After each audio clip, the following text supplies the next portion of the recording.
Hey guys, Urban Combat Survivor here. This is going to be the first Tier 2 SHTF Safe Zone videos. This one I'm going to talk about basic security. Let me start here. I hate that we live in such a litigious society that I feel the need to even say this, but I'm not an expert on any of this stuff. These are just my opinions. I'm not giving you advice. I'm simply telling you what I would do. And if you choose to do any of those things yourself, it's on your own head. If you choose not to do any research and that kind of thing for yourself, that's on you. Having said that, if anybody out there is an expert and they would like to correct anything that I've said, if they see any flaws in my thinking processes here, or if they would like to make any additions, feel free. Please make a video response, PM me, comment, whatever. Just please, if you're going to do these things, back it up, make it thorough information, please. Not just oh, well, this is a stupid idea. That's not useful information to me. Okay. Safe zone security is going to be this first one. First, let me say that I'm going to be establishing a core safe zone, and that core safe zone is going to be made up primarily of the structure that I'm going to be using with those that I'm already working with. That core safe zone will at all times be secure. No matter how far I extend the security of my safe zone out, there will always be security in my core safe zone maintained, always. All planning for my safe zone will be taking place in my core safe zone. Again, no matter how far my safe zone is extended, all planning is going to take place either here or in a new place that has been set up and designated for that. Anyone who comes into my core safe zone, which is the building that I'm going to be working out of, they either are disarmed or they don't come in, period. I don't care who they are. I don't care what they're wearing for clothing or uniforms. They do not come into my core safe zone unless they are disarmed. If they're not willing to come in disarmed, I can't trust them. So there's that. While I'm talking about that, let me say this. I've gotten a lot of messages and comments about how people think if I'm going to establish a safe zone, I should be disarming folks in the neighborhood. This is America. The purpose of the safe zone is that the rule of law still counts here. The Second Amendment to the Constitution, which is the basis for the rule of law, guarantees the right. It documents the right of the people to keep and bear arms. It's not up to me to take anybody else's guns away. However, I do feel the right to have anyone coming into my home, whatever building that may be, if it's acting as my home, I can require that they be disarmed before they're allowed in. So please don't confuse the two. Once my core safe zone is clear, secured, and established, I'm very quickly going to try to spread that out. Let's say I'm going to think about this in terms of an onion, or anything like that with layers. The core safe zone is the very center of that. I'm going to extend one ring. As quickly as I can do it safely, I'm going to extend one ring out. When you go out to the first ring, first thing is I have to make sure that my perimeters make sense. I have to choose lines of demarcation that make sense. Not just randomly, arbitrarily picking an intersection here and a park there and whatever. I have to try to include resources that are going to be necessary. I also have to try to make these lines of demarcation such that they can be more optimally covered.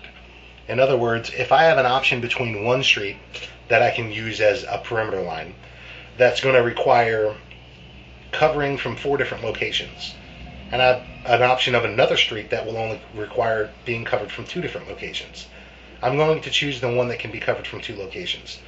Because first, when security is set up, I believe it should be set up in 4-hour shifts. This will leave anybody involved in doing security enough time that that shift is a meaningful length.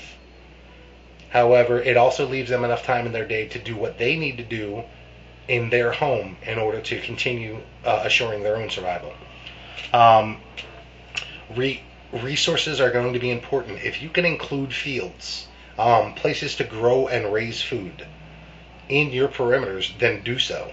If you can do it and secure it, if you have the numbers to secure it, I'm not going to give you any formula for how many people you need to cover, how many square blocks of area. That's going to be up to you to determine, because your situation is going to be different than mine. You may be in a better area, a worse area. You may be in a more armed or less armed area.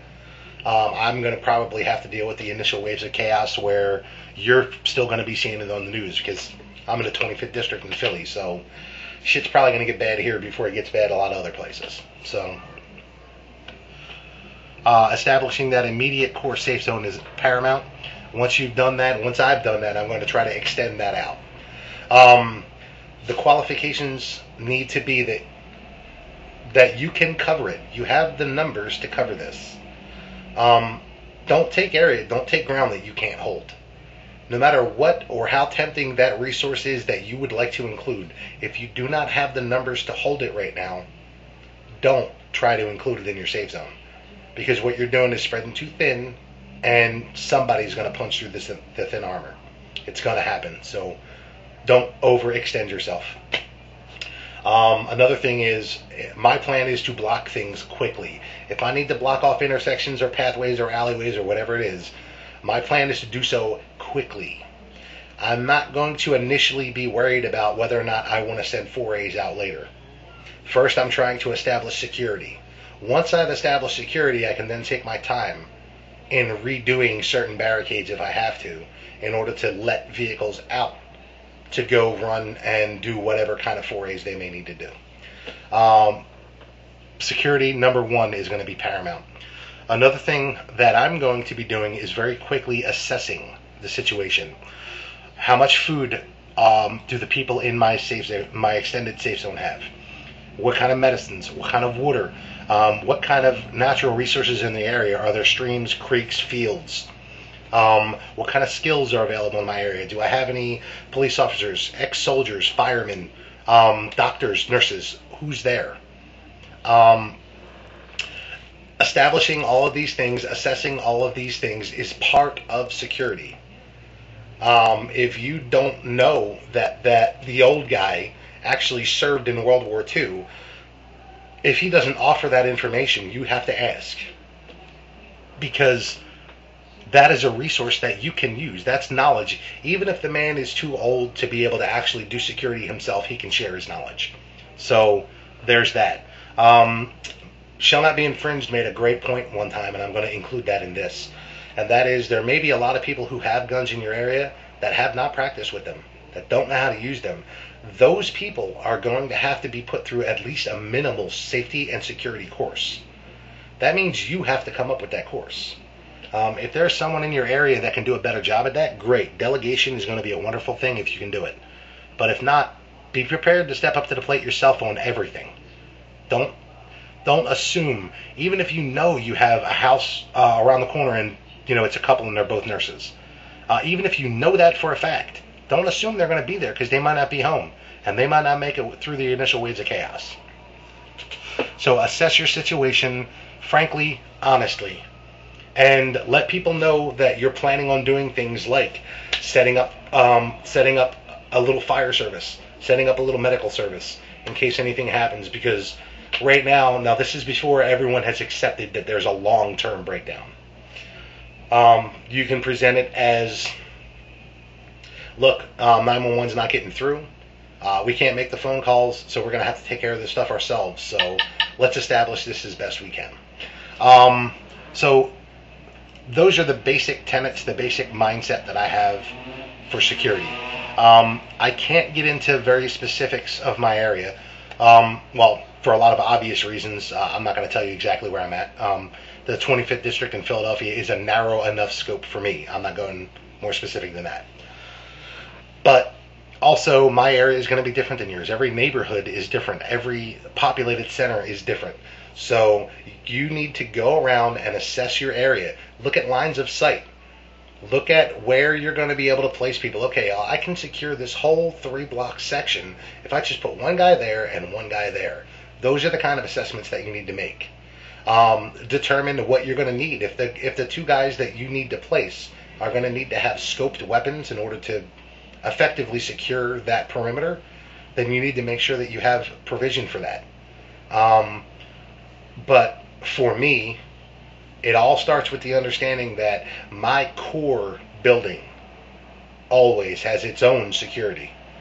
Even if the outside breaks down, my security will always be in place. Because you never know, your perimeter might be breached at some point. And if you don't have little safe zones established with different neighbors have their own little core safe zone that everyone's ready and knows where they need to fall back to, then if there ever is a breach, everybody's screwed because it's chaos. Have a plan. Be the man or woman with the plan and be ready to start organizing people in your community very quickly because they're going to be looking for someone to do it.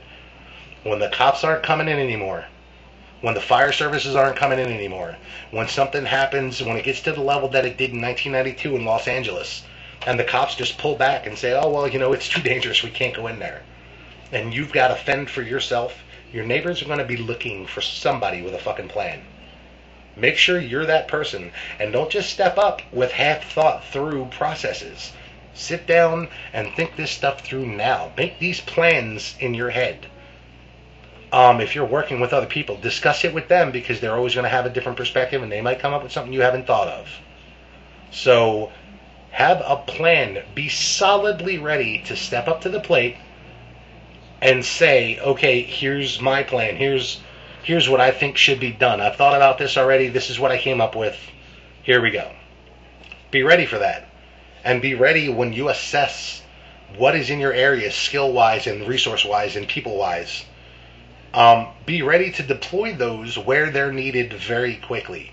You don't want to put a nurse standing guard if you only have one nurse in your area. Well, hell, even if you have two, you probably don't want to put one of those standing guard. Use your resources wisely and be ready already with a plan. The kinds of people that you want to have so that when you put your security plan in place, you're not using resources poorly. So that's the basic concept now. This is SHTF Safe Zones Security 201. Urban Combat Survivor, signing off.